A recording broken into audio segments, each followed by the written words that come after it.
Hello hello दोस्तों, आज हम ऊष्मा एवं ऊष्मागतिकी के बारे में पढ़ेंगे। जो घटना चक्र में दिया हुआ है, जो भिन्न भिन्न एग्ज़ामों में आए हुए प्रश्नों पे चर्चा करेंगे। तो वीडियो को लाइक शेयर और सब्सक्राइब करें और अपने दोस्तों के साथ ज़्यादा से ज़्यादा हो सके तो इसको शेयर करें। और चलिए, आपका ज़्यादा समय नहीं लेते हुए चालू करते हैं आज का पहला क्वेश्चन। संवहन द्वारा ऊष्मा का स्थानांतरण हो सकता है तो गैस एवं द्रव में, गैस एवं द्रव में, गैस एवं द्रव में। चलिए क्वेश्चन नंबर दूसरा देखते हैं।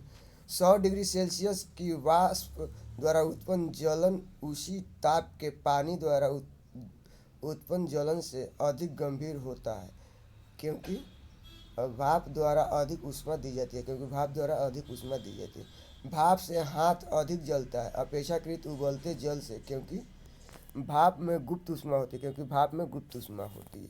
1 ग्राम बर्फ को 0 डिग्री सेल्सियस तापक्रम से वाष्प में 100 डिग्री सेल्सियस तापक्रम तक ले जाने के लिए कितने कैलोरी ऊष्मा की आवश्यकता होती है? तो 720 कैलोरी, 720 कैलोरी की। चलिए, कितना तापमान होने पर पाठ्यांक सेल्सियस और फ़ारेनहाइट तापमापियों में एक समान होता है? तो यह होता है -40 डिग्री सेल्सियस, -40 डिग्री सेंटीग्रेड पे। किसी तापमान पर सेल्सियस और फ़ारेनहाइट पैमाने मेल खाते हैं, तो यह -40 डिग्री सेल्सियस पे। कितनी डिग्री पर सेंटीग्रेड एवं फ़ारेनहाइट तापक्रम समान रहते हैं? तो यह -40 डिग्री, -40 डिग्री। किस बिंदु पर फ़ारेनहाइट तापक्रम सेंटीग्रेड तापक्रम का दुगना होता है? तो 160 डिग्री सेल्सियस का, 160 डिग्री सेल्सियस का। एक स्वस्थ मनुष्य के शरीर का ताप होता है 37 डिग्री सेल्सियस। एक स्वस्थ मनुष्य के शरीर का ताप होता है 37 डिग्री सेल्सियस। केल्विन मान से मानव शरीर का तापमान सामान्य ताप क्या होता है? तो 310 होता है। केल्विन मान से मानव शरीर का सामान्य ताप होता है 310 केल्विन। मानव शरीर का सामान्य तापक्रम 98.4 डिग्री फ़ारेनहाइट है। इसके बराबर सेंटीग्रेड में तापक्रम कितना होगा? तो यह होगा 36.89 सेल्सियस स्केल पर मानव शरीर का सामान्य तापमान होगा, कितना होगा? 36.9 degree Celsius, 36.9 degree Celsius. Fahrenheit पैमाने पर तापमान 200 फ़ारेनहाइट है। इसका मान सेल्सियस पैमाने पर क्या होगा? तो 93.3 degree Celsius, 93.3 degree Celsius. 40 degree Celsius का मान फ़ारेनहाइट स्केल पर क्या होगा? तो यह हो जाएगा 104 डिग्री फ़ारेनहाइट। देख लीजिए, सूत्र होता है F बराबर 9/5 C प्लस 32। चलिए, 50 डिग्री सेल्सियस का मान फ़ारेनहाइट स्केल पे निकालना है। तो सेम सूत्र है, देख लीजिए, वही सूत्र लगाकर आपको निकालना है। इसका हो जाएगा 122 डिग्री फ़ारेनहाइट हो जाएगा। चलिए, अब हम ये भी आपको न्यूमेरिकल है, इसको भी सूत्र द्वारा हल, कौन सा सूत्र इसमें सही दिया हुआ है आपको बताना है। देख लीजिए इसको भी।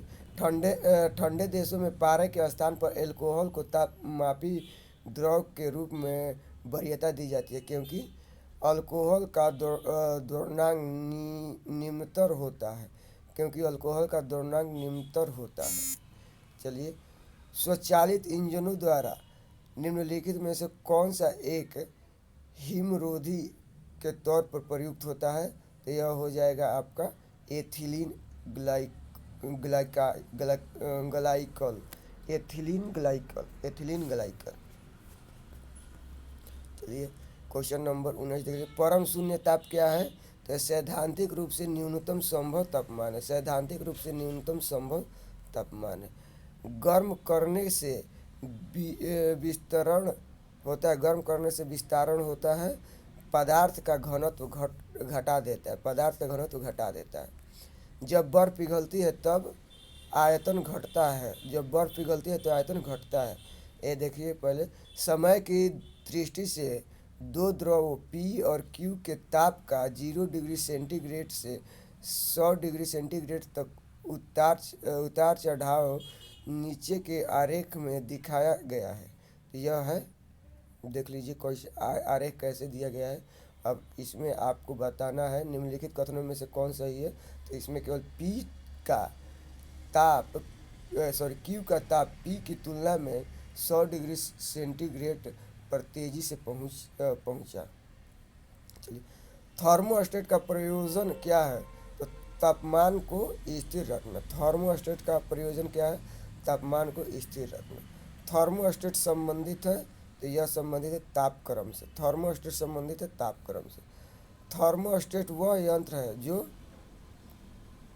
किसी निकाय का तापक्रम स्वनियंत्रित करता है। किसी निकाय का तापक्रम स्वनियंत्रित करता है। ताप अस्थाई स्थिर बनाए रखने का साधन क्या है। तो यह है टेम्परेचर ताप है। चलिए क्वेश्चन आगे देखते हैं। रेफ्रिजरेटर में थर्मोस्टेट का कार्य है, यह है एक समान तापमान को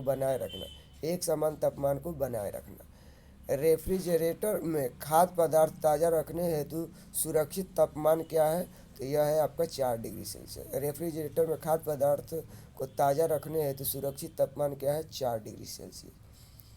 जब सीले बिस्कुटों को थोड़ी देर के लिए फ्रिज के अंदर रखा जाता है तो वह कुरकुरे हो जाता है, क्योंकि फ्रिज के अंदर आर्द्रता कम होती है, इसलिए अतिरिक्त नमी अवशोषित हो जाती है। चलिए कथन ए देखिए। बर्फ का टुकड़ा पेय को ठंडा बना देता है, कारण बर्फ पिघलने के लिए पेय से मुक्त ऊष्मा लेता है। तो इसका हो जाएगा आपका कथन ए तथा आर दोनों सही है, तथा ए की सही व्याख्या आर है। तो कथन क्वेश्चन नंबर 31 देखिए। बड़े शीतगृह संयंत्र प्रशीतक के रूप में अमोनिया का उपयोग करते हैं, जबकि घरेलू प्रशीतक क्लोरोफ्यूरन कार्बन CFC का उपयोग करते हैं। अमोनिया को कम दाब पर परिवेश ताप पर द्रवित किया जा सकता है। तो इसका हो जाएगा ए सही है, परंतु आर गलत है। निम्नलिखित कथनों पर विचार करें। यदि फ्रीजर पर बर्फ इकट्ठी होती है तो रेफ्रिजरेटर में शीतलन बुरी तरह प्रभावित होता है। बर्फ एक दुर्लभ चालक है। तो इसका हो जाएगा आपका ए और आर दोनों सही है, तथा आर ए का सही स्पष्टीकरण करता है। चलिए क्वेश्चन नंबर आगे देखते। कथन कृष्ण छिद्र ऐसा खगोलीय अस्तित्व है जिसे दूरबीन से नहीं देखा जा सकता। कृष्ण छिद्र पर गुरुत्वीय क्षेत्र इतना प्रबल होता है कि वह प्रकाश को भी बच निकलने नहीं देता है। तो यह ए और आर दोनों सही है। आर ए का सही स्पष्टीकरण है। निम्नलिखित कथनों पर विचार करें। अंतरिक्ष आधारित सौर ऊर्जा एसपी को ऐसा सुझाया जाता है कि राष्ट्रीय लक्ष्य बनाना चाहिए। एसबी की आपूर्ति वर्ष में बिना रुके 99% है, और इसके अलावा ऊर्जा की बहुयता में उपलब्धता है। तो ए और आर दोनों सही है, और आर ए का सही स्पष्टीकरण करता है। चलिए क्वेश्चन आगे देखते हैं। शीशे की छड़ जब भाप में रखी जाती है तो इसकी लंबाई बढ़ जाती है, परंतु इसकी चौड़ाई नहीं बढ़ती है। शीशे की छड़ जब भाप में रखी जाती है तो इसकी लंबाई बढ़ जाती है, परंतु इसकी चौड़ाई बढ़ती है। हाँ बढ़ती है।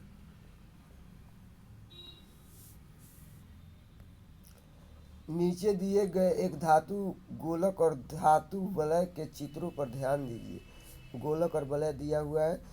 पत्ती से बने धातु वलय के छिद्र में धातु गोलक भर सकता है।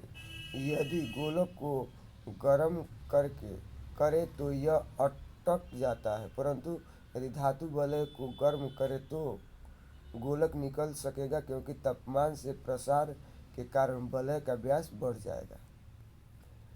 दो धातुओं ए और बी की पट्टियाँ एक साथ मजबूती से जुड़ी है, जैसा कि चित्र ए में दिखाया गया है। ठीक, गर्म करने पर ए बी से अधिक फैलती है। यदि इस जुड़ी हुई पट्टी को गर्म किया जाए तो यह रूप ग्रहण कर लेगा। कौन सा रूप ग्रहण करेगा, तो आपको इसमें देखकर बताना है। तो इसमें आपका बी आंसर हो जाएगा, ऑप्शन बी। कथन ए देखिए, तांबे के एक टुकड़े को तथा कांच के एक टुकड़े को एक ही तापमान पर गर्म किया जाए तो उसके बाद फर्श स्पर्श करने पर तांबे का टुकड़ा कांच के टुकड़े की अपेक्षा अधिक गर्म लगता है। कारण है, तांबे का घनत्व कांच के घनत्व से अधिक होता है। तो देखिए इसका हो जाएगा ए और आर दोनों सही है, परंतु आर ए का सही स्पष्टीकरण नहीं करते। ठंड के दिनों में लोहे के गुटके और लकड़ी के गुटके को प्रातः काल में छुए तो लोहे का गुटका ठंडा लगता है, क्योंकि लकड़ी की तुलना में लोहा ऊष्मा का अच्छा चालक है। लकड़ी की तुलना में लोहा ऊष्मा का अच्छा चालक है। यदि हवा का तापमान बढ़ता है तो उसकी जलवाष्प ग्रहण करने की क्षमता पर क्या प्रभाव पड़ता है, तो यह घटता है, सॉरी बढ़ता है। यदि हवा में तापमान बढ़ता है तो उसकी जलवाष्प ग्रहण करने की क्षमता बढ़ती है। तेज हवा वाली रात्रि में ओस नहीं बनती है, क्योंकि वाष्पीकरण की दर तेजी से होती है। निम्न में से कौन सा कथन सही नहीं है, तो यह एयर कंडीशनर और एयर कूलर दोनों आर्द्रता नियंत्रित करते हैं। चलिए, कमरे में लगा हुआ वातानुकूलक क्या नियंत्रित करता है, केवल आर्द्रता एक तापक्रम है। डेजर्ट कूलर द्वारा शीतलन किस पर आधारित है, तो यह वाष्पन शीतलन। डेजर्ट कूलर द्वारा शीतलन किस पर आधारित है, तो वाष्पन शीतलन पे। कमरे को ठंडा किया जा सकता है, तो यह हो जाएगा आपका संपीड़ित गैस के छोड़ने से। निम्नलिखित अवस्था में किसमें गीले कपड़े सबसे जल्दी सूख जाएंगे, तो यह हो जाएगा 20 डिग्री आर्द्रता और 60 डिग्री टेम्परेचर। 20 डिग्री आर्द्रता और 60 डिग्री तापक्रम पे गीले कपड़े जल्दी सूख जाएंगे। जब पानी में नमक मिलाया जाता है तो निम्न में से क्या परिवर्तित होता है, तो क्वथनांक बढ़ जाता है और जमाव बिंदु घटता है। जब पानी में साधारण नमक मिलाया जाता है तो पानी के क्वथनांक बिंदु और हिमांक बिंदु क्रमशः बढ़ेंगे और घटेंगे। नीचे एक एसर्शन कथन दिया गया है, उसका कारण भी दिया है।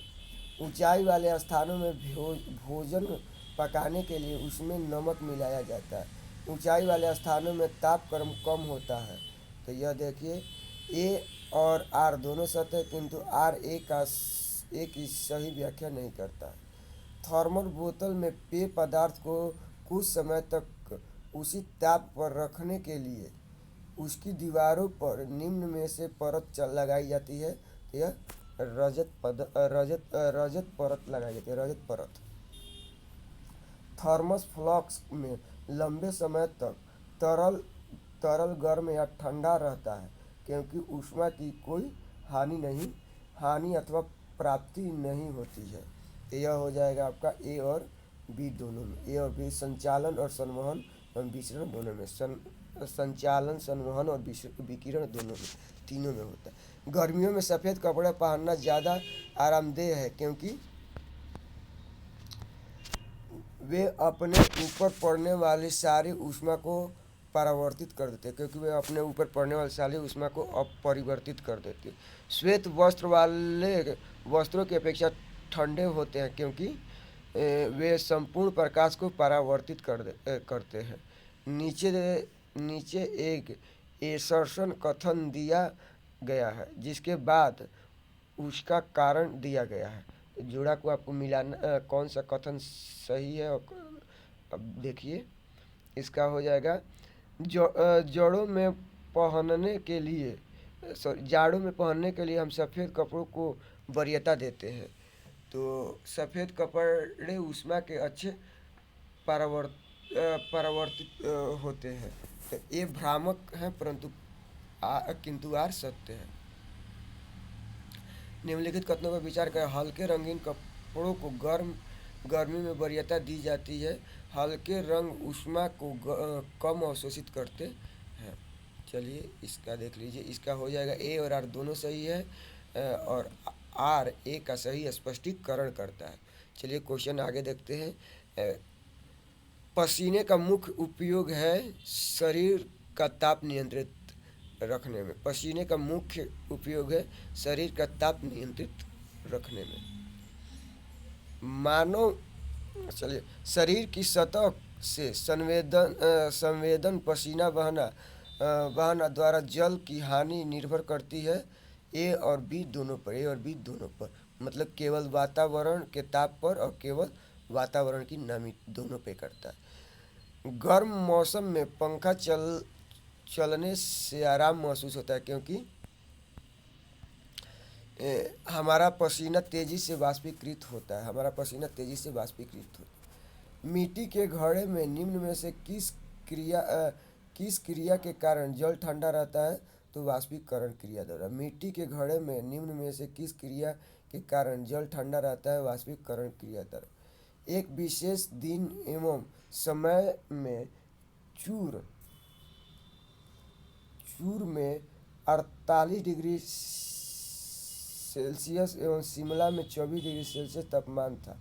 तब सभी रूपों में समान धातु के 2 प्यालों में पानी चूरू में 95 डिग्री सेल्सियस एवं शिमला में 71 डिग्री पर रखा गया है। तो दोनों में से कौन सा प्याला कमरे के तापमान पर पहले पहुंचा? तो यह हो जाए दोनों प्याले कमरे के तापमान पर एक ही समय में पहुंचे।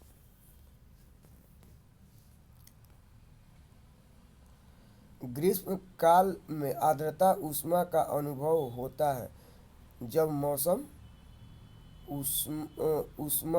उमस वाला होता है। शुष्कता दशा संदर्भित है निम्न आर्द्रता से। निम्न आर्द्रता से। कथन है ऊंचाई बढ़ने के साथ साथ जल का क्वथनांक बिंदु घटता है। ऊंचाई के साथ साथ वायुमंडल दाब बढ़ता जाता है। इसका हो जाएगा ए सही है, परंतु आर गलत है। वायुमंडल हमारे ऊपर बहुत अधिक दबाव डालता है, परंतु हम इसका अनुभव नहीं करते, क्योंकि हमारा रक्त वायुमंडल के दबाव से कुछ अधिक दबाव डालता है। कथन ए देखिए। तापमान में वृद्धि के साथ ग्लिसरीन की सांद्रता बढ़ जाती है। तापमान में वृद्धि अणुओं की गतिज ऊर्जा को बढ़ा देती है। यह हो जाएगा ए गलत है, परंतु आर सही है। देख लीजिए ए सही गलत आर सही है। तापमान में वृद्धि अणुओं की गतिज ऊर्जा बढ़ा देती है। क्वेश्चन नंबर 66 देखिए। प्रेशर कुकर में खाना जल्दी पकता है क्योंकि अधिक दाब पर पानी अधिक तापक्रम पर उबलने लगता है। प्रेशर कुकर में खाना कम समय में पकता है क्योंकि अधिक दाब के कारण उबलते पानी का ताप बढ़ जाता है। प्रेशर कुकर में खाना कम समय में पकता है क्योंकि अधिक दाब के कारण उबलते पानी का ताप बढ़ जाता है। प्रेशर कुकर में खाना शीघ्रतापूर्वक बन जाता है क्योंकि बढ़ा हुआ दाब क्वथनांक को बढ़ा देता है। चलिए क्वेश्चन आगे देखते हैं। प्रेशर कुकर में खाना जल्दी पकता है क्योंकि अधिक दाब के कारण पानी का क्वथनांक बढ़ जाता है। प्रेशर कुकर में भोजन कम समय में तैयार हो जाता है क्योंकि जल का क्वथनांक बढ़ जाता है। चलिए क्वेश्चन आगे देखते हैं। नीचे एक एसर्शन कथन दिया गया है जिसके बाद उसका कारण दिया गया। तो कथन देखिए। प्रेशर कुकर में एबोनाइट का हत्था हैंडल लगा होता है। एबोनाइट मजबूत होता है। तो इसका ए और आर दोनों सत्य, किंतु आर ए का सही व्याख्या नहीं करता है। प्रेशर कुकर के अंदर का उच्चतम ताप निर्भर करेगा। तो यह करेगा प्रेशर ऊपर के छेद का क्षेत्रफल एवं उस पर रखा गया वजन पर। चलिए कि किसी प्रेशर कुकर में जिस तापमान पर खाद्य पकाए जाते हैं वह मुख्यतः निम्नलिखित में से किन पर निर्भर करता है? तो यह हो जाएगा आपका ढक्कन में स्थित छिद्र का क्षेत्रफल और ढक्कन का भार।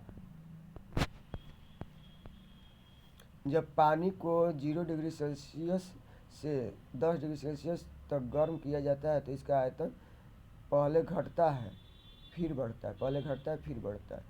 जल के आयतन में क्या परिवर्तन होगा यदि तापमान 9 डिग्री सेल्सियस से गिरकर 3 डिग्री सेल्सियस कर दिया जाए? इसका हो जाएगा आयतन पहले घटेगा और बाद में बढ़ेगा। निम्न कथनों पर विचार कीजिए। 100 डिग्री सेल्सियस पर भाप द्वारा 100 डिग्री सेल्सियस पर उबलते जल में ऊष्मा की मात्रा एक समान होती है। बर्फ की संलग्न गुप्त ऊष्मा तथा जल की वाष्पन गुप्त ऊष्मा बराबर होती है। और तीसरा देखिए, वातानुकूलक में कक्ष वायु में वाष्पित कुंडली में ऊष्मा का निष्कर्षण होता है तथा द्रवित कुंडली पर ऊष्मा का निरसन होता है। तो यह हो जाएगा केवल 3, इसका सही है। देखिए आगे क्वेश्चन, जब किसी बोतल में पानी भरा जाता है और उसे जमने दिया जाता है तो बोतल टूट जाता है, क्योंकि बोतल के बाहर पानी जमने पर फैलता है। पानी से भरी डॉट लगी बोतल जमने पर टूट जाएगी, क्योंकि जमने पर जल का आयतन बढ़ जाता है।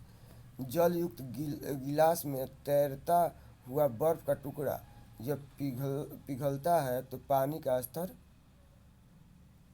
वही रहेगा। साफ मेघ रहित रातों की तुलना में मेघाच्छन्न रातें अपेक्षाकृत गर्म होती है, क्योंकि पृथ्वी से छोड़ी गई ऊष्मा को परावर्तित करते हैं।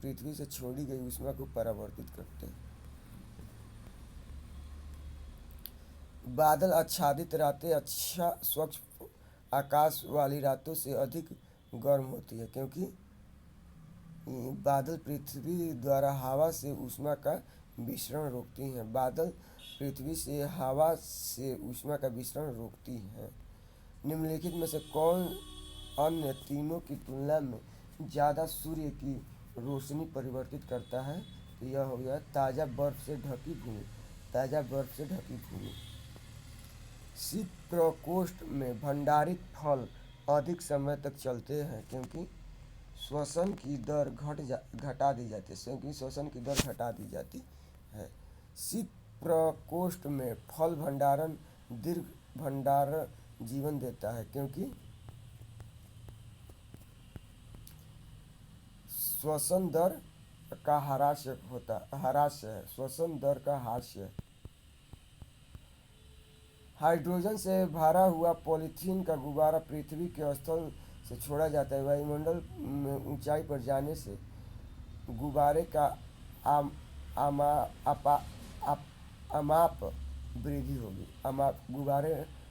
अमाप में वृद्धि होगी। कथन है, ऊनी वस्त्र हमें गर्म रखते हैं। कारण, ऊनी रेशे एक विशेष प्रकार के प्रोटीन के बने होते हैं जो ऊष्मा के कुचालक होते हैं। इसका ए सही है परंतु आर गलत है। निम्न में से कौन सा कथन सही नहीं है? तो यह हो जाएगा आर्द्रता के बढ़ने पर वायु में ध्वनि का वेग कम हो जाता है। कमरे में रखे रेफ्रिजरेटर का दरवाज़ा खोलकर अंततः आप कमरे को थोड़ा गर्म कर सकते हैं। ये क्वेश्चन आज का लास्ट क्वेश्चन है, देख लीजिए, न्यूमेरिकल है। तो ये देखिए, यदि किसी गैस का आयतन 27 डिग्री पर संपीड़ित मूल का आधा रह जाए तो उसे किस ताप तक गर्म किया जाए कि पुनः मूल आयतन प्राप्त कर सके। तो हो जाएगा 327 डिग्री सेल्सियस, 327 डिग्री सेल्सियस। देख लीजिए कैसे बनाया है, गॉस के नियम से बनाया है। V/V1/V2 बराबर T1/T2 सूत्र से बनाया है। तो चलिए अब आज का क्वेश्चन हम यहीं तक रखते हैं। वीडियो पसंद आए तो लाइक शेयर और सब्सक्राइब करें। जय हिंद, जय भारत, वंदे मातरम, हर हर, राधे राधे।